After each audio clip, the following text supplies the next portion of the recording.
He's Joe Thomas, the former Cleveland Brown offensive lineman. Where are you right now, Joe? Believe it or not, I'm sitting in the Browns locker room right now in Brio, Ohio. Whoa, Joe Thomas is coming back. Joe Thomas coming out of retirement. Wow. That is breaking news, Not Joe. quite. Yeah, let's go with that. That'd be a fun news story for the day. All right, we have a game that we want to play. Guess Joe Thomas's weight. Now, Okay, so you were, 311? Is that what your official weight was in your last year? my last year I played about 305. Ooh, okay. So we already made our picks. Let's go around the room. Fritzy, you said? I said 262. Okay. Paulie? 277.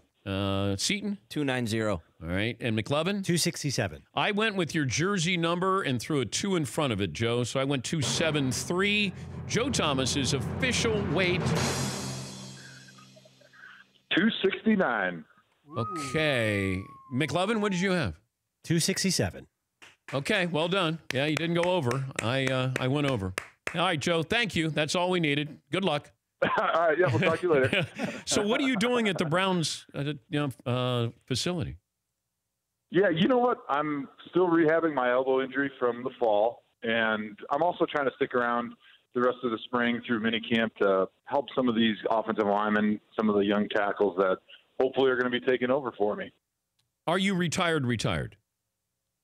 I'm done. Okay. There's no coming back for me. Trust me, the scale says 269. There's no coming back from that. What did you want the Browns to do last night, and what do you think of what they did last night? I thought they did a good job. I thought Mayfield was a great pick at number 1. I thought Rosen was the best quarterback in this draft, but I don't know anything about quarterbacks, so you can take that with a grain of salt. I thought Denzel Ward was a great pick. Personally, at number 4, I would have taken Bradley Chubb because I like being able to combine him with Myles Garrett, but adding a great cornerback, the top cornerback in the draft, to a position of need for us, I think was also a great decision. We had you on last year, and this is leading up to the draft, and I asked Joe Thomas the following question. And I would say you want to go defense. I think you need to get a pass rusher. I think you got to be careful reaching for a quarterback at number 1 because if they fail, they don't help your team at all. Whereas if you pick a defensive lineman and maybe they don't live up to the hype, you can still find a place to get them on the field and to have an impact. And we're a team that we need guys that can come in and that can start and that can contribute. And I think that's the risk of taking a quarterback. You still feel that way? Well, I think that was the situation that the Browns were in last season. I think it's a different situation now because we have added some of those pieces. We did add Myles Garrett, who I think is going to be a generational pass rusher by the end of his career. So now I think the time was right for us to add a quarterback at number 1. I thought Mayfield was a great decision. I would have picked Josh Rosen, but I think Mayfield was one of the top probably 2 guys, and I think he can be a great fit in Cleveland. What advice would you give Baker Mayfield? The only advice I would give him is keep your head down as a rookie, keep your mouth shut, keep your eyes open, try to learn as much as you possibly can, and don't. And it's important that he wants to play, but don't be so eager to play that you forget like your most important job right when you get there is learn the offense, be a good teammate, do what you can to help your team win. Are there any comparisons with Manziel? Well, certainly there's going to be a lot of comparisons just because of they both played in the Big 12. They're both Texas guys. They're shorter quarterbacks that can run. But I think the big difference from Johnny to Baker based on what they did in college is Baker's ability to make plays within the pocket, go through his progressions, through his reads, throwing on time, on the money. That was something that Johnny didn't do a lot of in college. Johnny was more of make plays outside of the pocket, make plays that aren't exactly written up. They're more of like the written up in the dirt type plays. But I think Baker transitions his game a little bit better towards what the NFL game requires. Best defensive lineman you ever faced was who? I thought the best pass rusher was Dwight Freeney. I think the best overall guys were DeMarcus Ware and Terrell Suggs.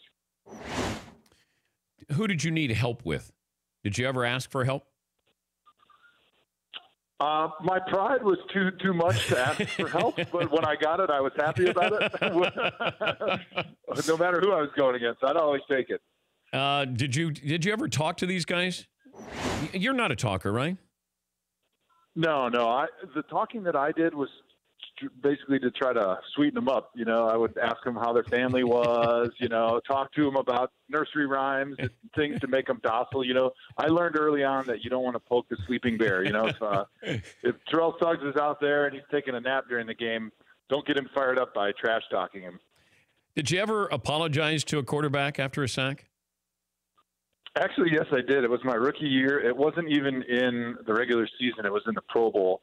I was going against Julius Peppers, and he beat me inside and sacked Peyton Manning, who was our quarterback, in the first quarter. And I went to reach down to help Peyton up, and he just gave me this look like, "Are you kidding me? You got me sacked in the Pro Bowl, you rookie idiot." And at that point, I said, "Sorry, Peyton." But I never got the acknowledgement of the apology, so maybe I'll have to confront him down the line here. Yeah, I'm so sorry, Mr. Manning. So sorry. Yeah, exactly. Hey, is there any chance you're doing Monday Night Football for ESPN? You never know. I was one of the maybe 10 guys or so that auditioned, and I know they're starting to go through the process of kind of whittling down the prospects. I think maybe they have one guy, or they're just finishing their audition, so I'm sure we'll be hearing something probably within the next month. Good to talk to you, Joe. Have fun, and we'll stay in touch. Thank you. Thanks, Dan. That's Joe Thomas, former Browns offensive lineman, Hall of Famer. For more Dan Patrick Show, tune to Audience Channel 239 on DirecTV or download the Dan Patrick Show app.